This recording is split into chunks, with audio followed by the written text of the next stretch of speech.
Actually need to give Australia nor New Zealand full liberalisation in beef and sheep. It was not in our economic interest to do so, and neither Australia nor New Zealand had anything to offer in return for such a grand concession. And let us not forget as well that while we are about to open our market to unbridled access for Australian beef, Australia remains one of the few countries left in the world that maintains an absolute export ban for British beef. Not a single kilo of British beef is able to be sold in Australia since they maintain a protectionist ban using the BSE episode as a sham reason for doing so. A couple of years ago, a judicial review was launched to challenge the Australia deal. Now, you might not have seen the press coverage about how we ended up with this Australia deal, but Politico reported some time ago about the events which led to Boris Johnson signing away our market to Australia, which was over dinner, and I think a lot of alcohol was drunk, and the Australians couldn't believe that they got away with such a steal of a deal. And this deal, the first Brexit deal, that wasn't an EU rollover deal, really had no parliamentary oversight whatsoever. It was agreed behind closed doors, and it seems that they were remiss in ensuring that impact assessments were completed, particularly to do with the environmental impact of this trade deal. The first trade agreement, the first whole new trade agreement we have signed since leaving the European Union. But unfortunately, we have not had the scrutiny we deserve. Mr. Speaker, the then Trade Secretary, now Foreign Secretary, on the 8th of October, said we will have a world-leading scrutiny process comparable with Australia, New Zealand, Canada and Japan. That will mean the International Trade Committee scrutinising a signed version of the deal and producing a report to Parliament. A debate then taking place, and through the Cragg process, Parliament can block any trade deal if it is not happy with it. I ask the Minister, are they still committed to that point of principle? Because it has been said by the member for Chelsea and Fulham, it has been said by the member for Banbury, it has been said by the now Secretary of State for Trade. These are commitments that were made to this House, to right honourable and honourable members, and we deserve our say on a trade agreement that makes a significant difference.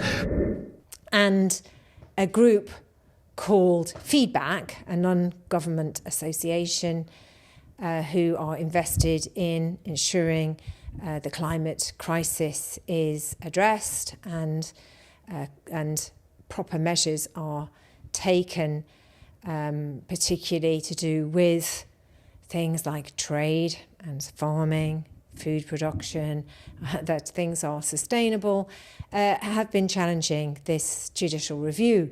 But it got lost in the courts, and eventually they were given permission with a cost-capping order, which, because it's an environmental issue, the courts gave them permission with a cost-capping order, which means that they won't be stung with adverse costs, because it is a judicial review which is about something for not only the country but for the world.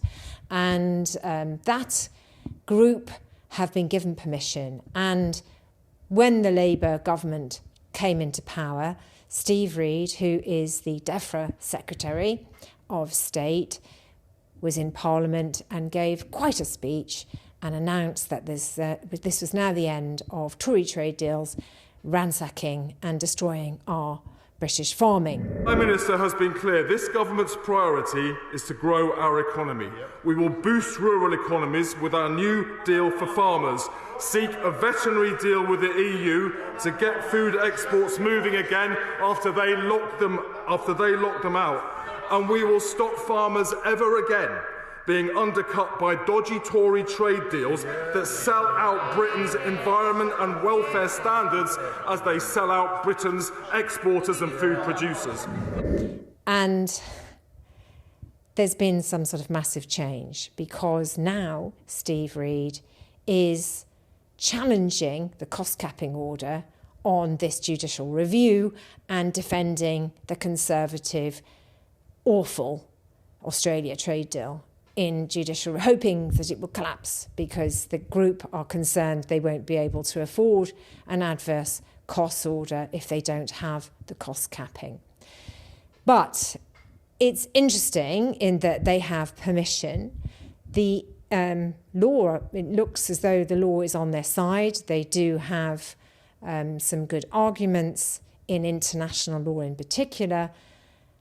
This country signed up to the Paris Climate Accord, which means that there are strong arguments around trade deals not increasing the environmental damage, not only in this country, but across the world. Anyway, the cost capping hearing is in December, and we will await the outcome of that. Potentially, I think the hearing could be next year. What this will have going forward for the rest of the trade deals, in particular the CPTPP and the New Zealand deal, I don't know. It will be fascinating to watch. It is my understanding that if the claimants win the case, it will mean that the Labour government will either have to abandon the trade deal, or it will, if it wants to continue with this Australia trade deal, it will have to ratify it through Parliament and ensure that there is an adequate impact assessment on the environmental damage of the deal, which we all know is pretty bad. And it's going to be fascinating to see how this progresses. British farmers have reacted with shock to the terms of a new free trade deal with New Zealand. The deal will see Kiwi meat imported without tariffs, and farmers in the UK say they get nothing in return. As Europe correspondent Lisette Raymer reports, they fear it will change their businesses dramatically. A world away from rejoicing Kiwi farmers, their welly-wearing counterparts feel as though they are the sacrificial lambs of the free trade deal. We're not competing on a level playing field. The UK's less intensive approach to farming means their offerings could quickly be outpriced and outstocked by New Zealand's once tariffs are removed. For a lot of people, it is all about price. So when you are at the shelf and you've got one leg at this price, one leg at another price, people have got to make those decisions. The freshly inked FTA will see the quota of tariff-free lamb exported to the UK increase sharply over the next 15 years. And after that, it's a complete free-for-all. I think the main message is the fear of unknown. The brave new free trade world will come around even faster for dairy and beef. Oh, George, I haven't got any apples for you, sorry. Liz Webster knows the feeling. The deal has left her wanting too. It's us surrendering to you, New Zealanders, and giving you a great deal, and we're getting nothing out of it. While the deal is expected to boost New Zealand's GDP by $970 million, or around 0.3%, the impact on Britain's economy is expected to be negligible. Jacinda Ardern has ruled the agreement a win-win. Unlike a rugby match, I think we can literally both come off the field feeling like winners. But take it to the TMO. Do you feel like a winner? No, of course not. No, we're losers. I mean, that's just untrue. And it's a bit disappointing of Jacinda to say that because she's normally a woman of truth. The truth is, farmers here are worried for the future. It'd be sad if it all sort of went away. Now hoping British loyalty to UK made will be enough to keep them in business. In Wiltshire, Lisette Raymer, News. For our farming and food, everything that they promised wouldn't happen is happening. And that is going to culminate in Britain becoming reliant on others to feed us and others from the other side of the world. And we can prove this now with trade deals which have been signed, the first of which has now come into force with Australia. And as you can see in this video, the standards or the way that they farm in Australia is inherently different to the way that we farm in Britain. The impact of this food to the environment and to animal welfare and to public health is devastating and certainly doesn't align with the values that we hold in Britain. But even more worrying, the reality of Brexit has undermined our food security significantly, and in allowing food imports to come in and undercut our domestic system means that we become even more food insecure. And just to recap, let's listen again to Michael Gove, who back when he was DEFRA Secretary promised that they wouldn't offshore our food manufacturing to the other side of the world. Guarantee that imports will have to be at the same standard that we grow?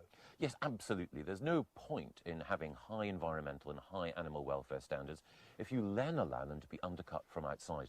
And ultimately, if you have high standards here and then you allow food in from elsewhere, you're not really contributing to animal welfare or higher environmental standards. You're simply offshoring those low standards, and that's wrong. So that's a red line with your trade colleagues, with Liam Fox and others who are negotiating or will be negotiating trade deals around the world. You're going to say absolutely no dilution. Imports must be to our standards. Absolutely. But farmers are not able to sell their stock, and for some of them that is a very profound danger for them being able to run their businesses and pay their staff and pay their wages. What you've got to do, what you can't do, is government can't magic up changes to their systems overnight. People need to recognise that we cannot simply continue with models which have basically held this country back and held our economy back. So that's free why... trade agreement with the UK. Some British products will become cheaper. Exciting news. I just wonder, what does Britain actually have to offer us? I mean, there's a beautiful MGs. If we can imagine the top-down, Matty, riding. Here we are. This is you riding to the Callide Power Station earlier this morning with the top down. Your hair blowing freely in the wind. Oh, hang on. The MG's owned by a Chinese company. Yeah, that's right. That's so true. What else do they have? There's black pudding, Cumberland sausages. That's about it, isn't it? Carlos, there's a Spice Girls CDs, a nice cup of English breakfast tea. Don't be so hard on the Brits. All right, name one good export from the UK, Matty. It's hard, isn't it? I suppose. The peas pies. I don't know. Yeah, it's very hard. But this is about what we sell to them, Carl. It's a good thing for us. Good thing for us because we get to sell more beef, and that's great for everybody in Australia. All right. Anyway, we have a new free trade agreement with the UK. Because are more of those tempted by the Leave side and there's the odd one tempted by the Leave side. The ones that I know that voted to leave have actually either sold up or cut back. And it's like a turkey voting for Christmas, isn't it? It's the epitome of what the human race can do. It's a faith that we might be better outside of Europe. And there's no solid basis for it. I was yet to see anybody put a solid argument up for leaving Europe. Yeah. We're far better working together as a common community than we are split up. On the night of the referendum, we went to bed as Great Britain and we woke up as Little Britain. And that's a tragedy. And all the things they put forward, none of them are as good as staying in Europe. All the alternatives they put forward, there's none of them are. You've got to trade with your local neighbours. Donald Trump is wishing to take over the health service. Boris Johnson will go to negotiate with Donald as a little boy, pat him on the head. Not fearful. Boris Johnson has stuffed the DUP. He went over there, gave empty promises, and the day after he sold them. Well, the Irish problem, he can't sort it. He set about this. He promised 350 million a day. He knew that was a lie. He lied to the British public, and he is perpetrating this lie now.